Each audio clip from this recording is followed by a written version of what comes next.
Shubor nakaslem jong unongsan Hima.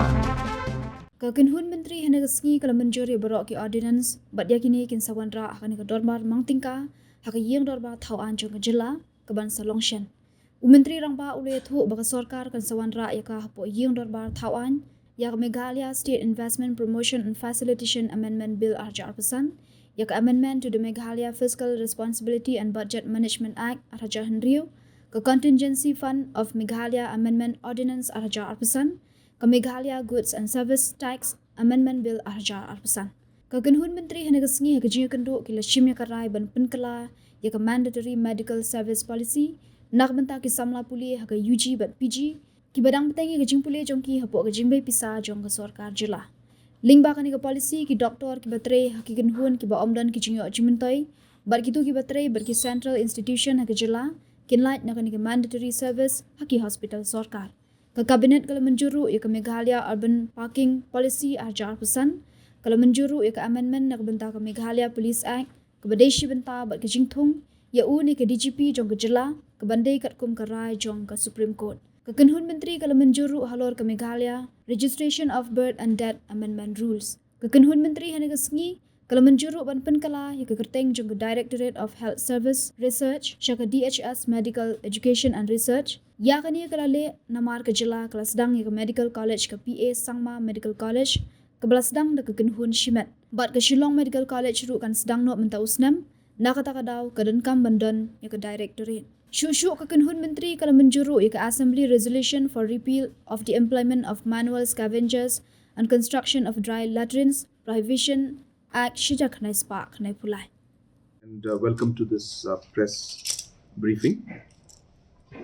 We had a cabinet today in the morning at 9 a.m. and we had 14 formal agendas that we had taken up.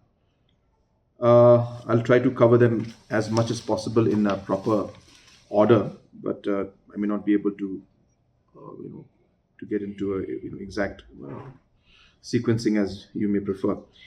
Out of the different agendas, there was some that was basically the ordinances which we had passed, which need to be put up as a bill in the cabinet, in the house. So I will just read them out because I have briefed you already about those ordinances because they were passed earlier. But now that the session is coming up, we have to formally present them as a bill. If you remember, we had amended the Meghalaya State Investment Promotion and Facilitation Act, Facilitation Bill 2025. Those changes were made earlier. If you remember, I had already briefed you on that. And that was the ordinance that was passed. And now that ordinance is being brought as a bill. Second was the amendment of the Meghalaya Fiscal Responsibility and Budget Management Act. Again, this was brought up earlier, where during the period of the 15th Finance Commission, the deficit was allowed to be brought up to 3.5%. This is throughout the country, as per the Government of India and Reserve Bank norms. And that amendment was, again, as I said, made in the form of an ordinance, and now we have to bring it to the House as a bill, as amendment bill. The third was the augmentation of the corpus fund. If you remember, we had increased the corpus fund, which was at 500 crores. We had increased the fund to 1,005 crores. And this is simply because the fact that the budget provisions which were there in this corpus fund was limited. So the provisions had to be increased. The cash is available with us, but in order for us to spend the cash, we need the provision in the budget. So therefore, this is being created because we have received additional funds from our taxes and from different funds coming in for the CSS, and so on and so forth. Fourth was the amendment to the Meghalaya Goods and Service Tax Amendment Bill 2025. Again, this is the same procedure where we actually work towards, we work in line with the GST Council, the decisions that are taken. All states have to ratify it and make necessary amendments to go in line with the decisions that were made in the GST Council. So this is a normal thing that happens. And again, this particular bill the amendment bill is being brought in, and the ordinance for that was passed earlier. Similarly, there's the Water Prevention and Control of Pollution Amendment Act. This is, of course, being done in line with the Central Act. The Central Act has been amended, and therefore we as a state and all the other states also have to necessary amendments have to be made from our side. So it is basically, as I said, regularizing the provisions that have been passed by the Parliament. We have also put in the amendment for the Meghalaya Police Act. Just explain this part because this has not come in yet as an ordinance. So if you recall, the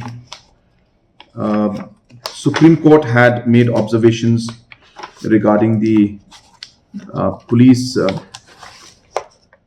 regarding the DGP, in the sense that just one sec. DGP, as you recall, that is the list is sent to the UPSC, and then based on that, the UPSC gives a panel of names. And in the Supreme Court ruling, if you remember, the Supreme Court ruling says, and I quote, "And once he has been selected for the job, he should have a minimum tenure of at least 2 years, irrespective of his date of superannuation." This was the court order. In the Police Act that we had made in 2010, which was prior to this decision of the Supreme Court, this particular provision was not incorporated in the Police Act, which means that we were following it, but the Act had to be amended to put that part into the Meghalaya Police Act. So that those aspects have been now added, and we are making the necessary changes to incorporate this particular factor regarding the appointment of DGP in the amended Act. Rule that we have made certain amendments to. These are basically the Meghalaya registration of birth and death amendment rules. So this basically is being done in line with the provisions from the central government also. And it's very simple. The rationale is actually the amendments are being done to eliminate inconsistencies in name, dates, and addresses. So therefore, now that everything is becoming digital, so the formats also, as far as possible, Government of India is trying to have the same format in all the locations. So we'll have a specific form to be put in for the birth report, digital registration system, the use of the birth data, enhanced birth certificates. So it's nothing but streamlining the administrative part of the registration process. So those rules have to be amended. So those rules were amended today, and necessary amendments to make it consistent with the forms and the framework followed in the rest of the country, and especially Government of India, is being done. So it's nothing, it's just administrative reform where we are just streamlining the entire procedure of registration. So amended the mandatory medical service policy for medical students for UG and PG pursuing academic curriculum under the state government sponsorship, or as we call it, the state quota. If you remember earlier, there used to be a time frame and 5 years of mandatory service under the MBBS graduate, or 30 lakhs for the bond. Then similarly for PG specialists, minimum 3 years or 1 crore amount had to be paid. And for PG diploma, again, 1 year or 20 lakhs to be paid. So what we have done in this is that, number one, we are not calling it a bond anymore. We are naming it as mandatory medical service policy, just to give the right nomenclature. And number two, we are also including an exemption in this, where the doctors, when they come and they work in not-for-profit organizations and central institutions. So not-for-profit hospitals mean the hospitals that are, as per the norms, they're following the not-for-profit procedures and different aspects. There's a classification for it. So once they fall under that category, then the doctors working in that hospital, so for example, Nigrems is a central institution. For example, the Holy Cross or the Dr. Norman Tunal Hospital, and so on and so forth. Hospitals like these, which are in that not-for-profit organization category, the doctors who work in those hospitals will also be exempted from mandatory service in government hospitals. This again, as I said, is being done with the view that they are serving the people of the state by being in the state. So even if they're not serving in a government run hospital, they will be within the state. So therefore, we are giving that exemption in this. And we are also looking at it from the point of view that we are hopeful that in the days and years to come, we will be having more of our medical doctors coming in. And we expect the numbers to almost double, if not triple, in the next 5 years' time. So keeping in mind of all these aspects, we are looking at how to make this entire employment and the entire services being given by these doctors to be most productive. So this is what was decided today for the mandatory medical service policy, and we've come out, as I said, with the new norms as well as the exemption for the not-for-profit organizations and hospitals. This is just a mandate. This is just a normal procedure. Basically, there was the employment of manual scavengers and construction of dry latrines Prohibition Act 1993, which has prohibited people working in sewers and all this kind of activity to obviously protect them. And if you recall, Government of India had come out with a new act in 2013, and hence for us we have to pass a resolution in the House, and all states have to do it, to repeal the employment of manual scavengers and construction of dry latrines Prohibition Act 1993, which has to be repealed by Government of India in the Parliament.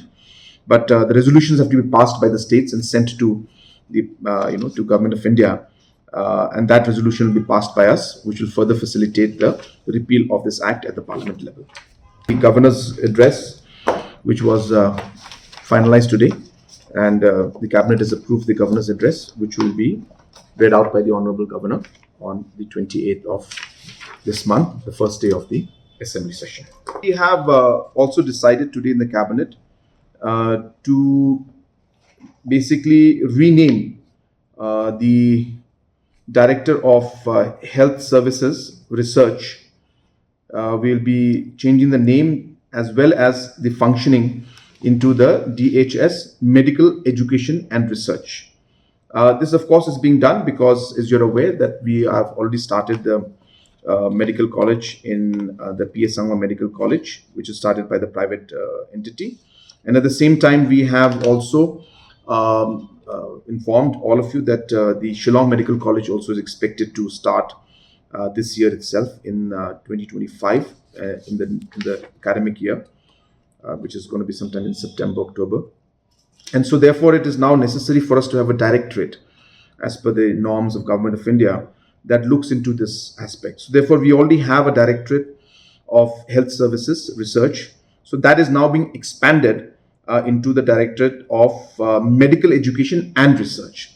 So that's the only thing. So while the names are there, of course, the roles and responsibilities that they will have has also been defined, which will be related mostly to the admission process and overall monitoring and supervision of the medical education aspect of this entire thing. So therefore, that's an important decision that was taken today in the Cabinet. We have also today decided to approve the amendment of the Meghalaya Medical Attendance Rules 2021. To simplify things, basically this is the medical reimbursement that is given to the government employees. Earlier, because of different issues and concerns, we had been following the CGHS criteria for almost all the different kind of ailments and different kind of treatments that were there, and which was becoming a problem for a large number of the employees. And hence there was assessment that was done by the department, and the department has proposed that we classify different ailments into different categories. And so for the common disease that are there, again, this whole list is there. I don't have time to go into all of those things, but basic classification I'm informing you that the common diseases that are there, the rates of the CGS or the MHIS slash either one will be implemented. But for the more serious nature, where there is like emergency and life-threatening cases, or there is a rare disease and surgical interventions required, for these, the CGHS rates will not apply anymore. And as I said, especially cases like the emergency life-threatening cases which are there, the cabinet today has decided that we will go for 100% of the bill amount to be cleared as per the treatment that was given, and this will also be done without needing any kind of prior approval at the government level, and the DHS MI will be given the powers to make that decision, so that the process of reimbursement and paying of bills, especially in life-threatening cases, is done without any hassle and on time, so that the government employees can get the support as and when they need it. So earlier there was a lot of procedures were involved, and a different kind of aspects were there, approvals were required, which were sometimes very time consuming. And more importantly, the rates that were being given under CGS were not enough for the treatments that they were going through. And hence now this will ensure that the amount is given as per actual, and more importantly, as I said, the procedure will be really smoothened, so that the prior approval is not required before they go in, and a simple green signal from the DHS MI will be there. Of course, there are many aspects and many criteria in this. This again will come out in the form of a notification, and that will have more of the details. But in principle, we have done this, as I said, to ensure that the government employees they get support the time they need, and also the amount that is being given. Also, procedures have been streamlined, so we will be actually having a format and a system in which we will be ensuring that certain formats have to be followed in a very simple way, where the inputs that will come in from the hospitals will be taken, so that as I said, the process is made much smoother. So this is being done mainly for supporting the government employees and ensuring that we minimize the problems when they're going for treatment or any kind of emergency life-threatening cases, and operations have to be done on an emergency basis. So this will help all the government employees to a large level. We have come up, of course, this is an interesting one. Today, the cabinet has approved the Meghalaya Urban Parking Policy 2025. This basically is being done as part of the comprehensive mobility plan. I've shared with you the report of the comprehensive mobility plan for Shillong 2024. We did this last year. So we have worked out in that we'll have come out with a comprehensive parking policy. Though it is mainly focused around Shillong, but we have problems of parking and problems of traffic in other growing towns also. So hence, it's going to be a much more broader one. It's going to be called the Meghalaya Urban Parking Policy. And here what we're doing is that there are three parts. One is that there's already an existing municipal parking areas. Those will not be disturbed, and the same process which is being followed in the past will continue to be followed in the future also. Urban Department also has got certain parking lots. Those also will continue as they are. This is mainly for the on-street parking. So today there is no mechanism to take fees for vehicles that are parked on the road. There is no mechanism to monitor them, and this has been something that the police has been asking for, the Urban Affairs Department, the public at large concerned, and even the localities, the local headmen and the Darbars have also expressed their concern over this. And this will be done in a way where we will be dividing the city into different zones, and the locality people will be very much involved in order to ensure that this is implemented in a proper manner.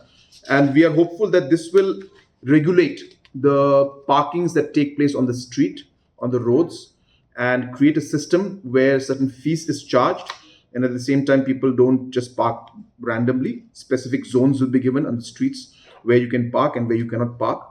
So those aspects will be looked at, and this is as I said, being done in consultation with the police, the different Urban Affairs Department, Transport Department, and also the local headmen and the Dorbar and development committees will also be part of this particular policy and this particular committee that is going to look into it zone wise and locality wise. The third part in this is also very important, where there are a lot of areas and lands which belong to the locality or belong to different organizations who are ready to work with the government in order to have a PPP and put up a parking space in those areas.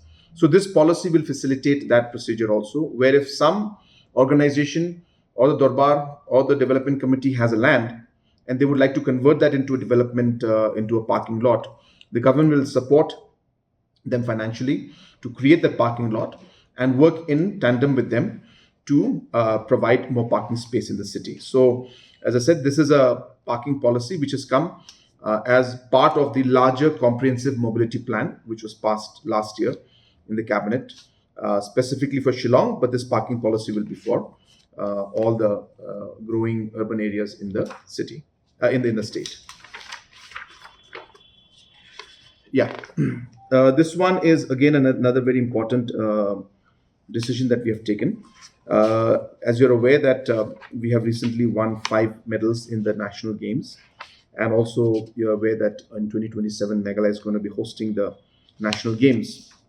So in order to prepare for that, and also in order to motivate our youngsters and especially our sports person and athletes, so the government today in the cabinet has approved the Meghalaya Outstanding Sports Persons Direct Appointment Policy 2025, which basically means that all athletes that get a medal for the state in the Olympics, Paralympics / Special Olympics, 2 Asian Games or Asian Para Games, 3 Commonwealth or Commonwealth Para Games, 4 South Asian Games, and 5 National Games.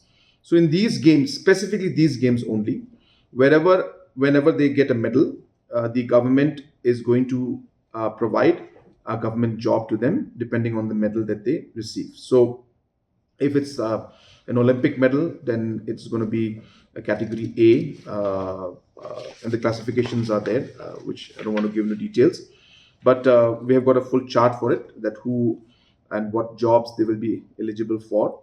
And the government, as I said, has decided today that once somebody wins a medal for the state in these specific games only, we will be providing them with a government job. So this particular decision was taken today in the cabinet, and I'm sure it will go a long way in motivating our athletes to do better and perform better in the coming national games being hosted here in Meghalaya. Yeah, because I don't want to go into details of that because because means my problem is I don't have the categories, the definition of the detailed category with me. So don't ask me that. I will not be able to give you, but I'll give you the basics. So basically, I'll just start with the national games. So anybody who gets a medal in the national games, if you get a gold medal, then we are proposing to give category B. And then if you're getting a silver and a bronze, it'll be category C. At the same time, if you're getting an Olympics medal, then a gold will get category A, and silver also category A, and a bronze category B. So that's the kind of categorization we have agreed on.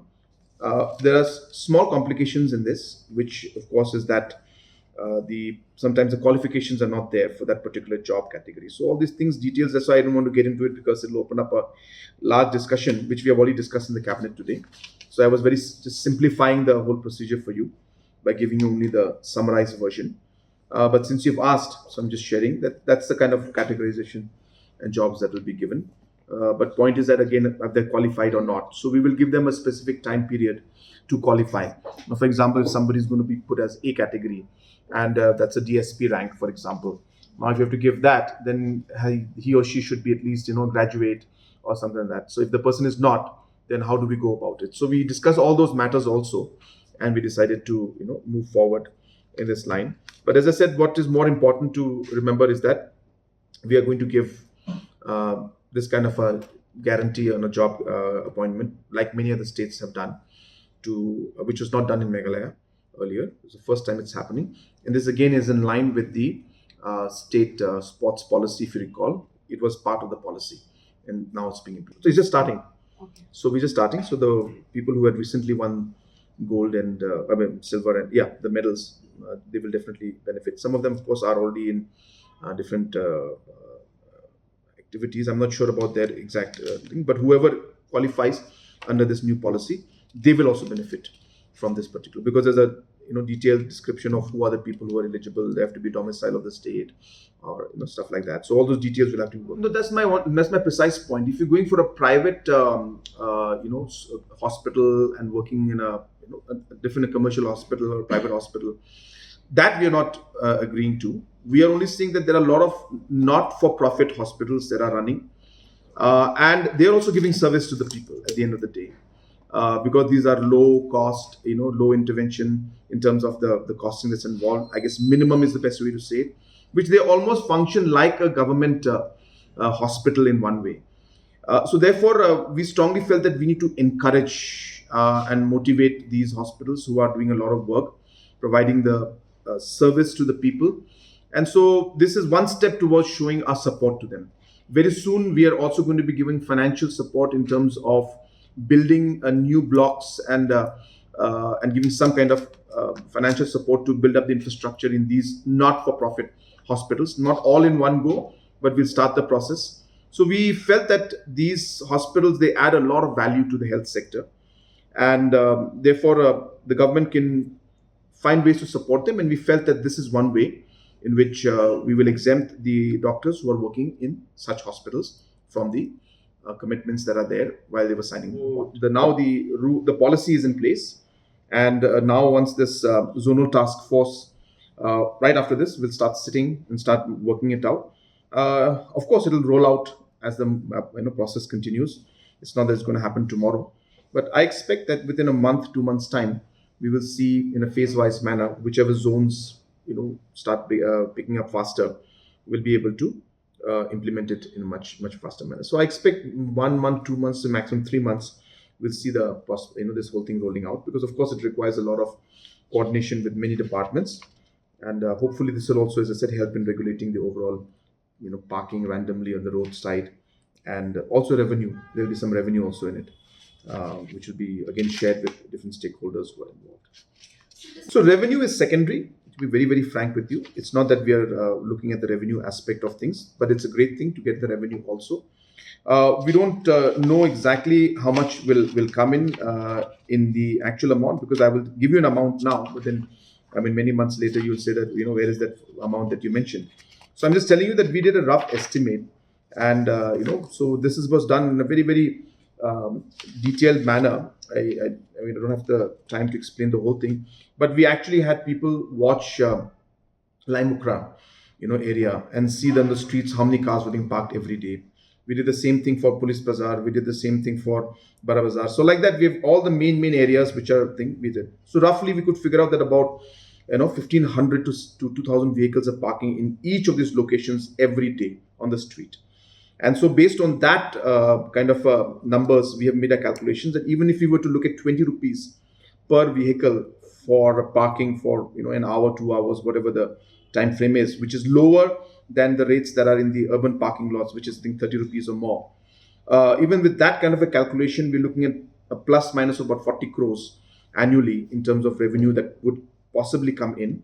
But as I said, it's not about the revenue so much, but more about regulating this entire process, so that we can streamline things and maybe provide a better traffic movement at large. So this is part of the larger plan to implement and decongest Shillong city. So a lot of people ask, what are the things that are happening? So while the parking lots are coming up in different locations, some are under construction, many are being, are being sanctioned and tendered out now. Some are even in the point of completion.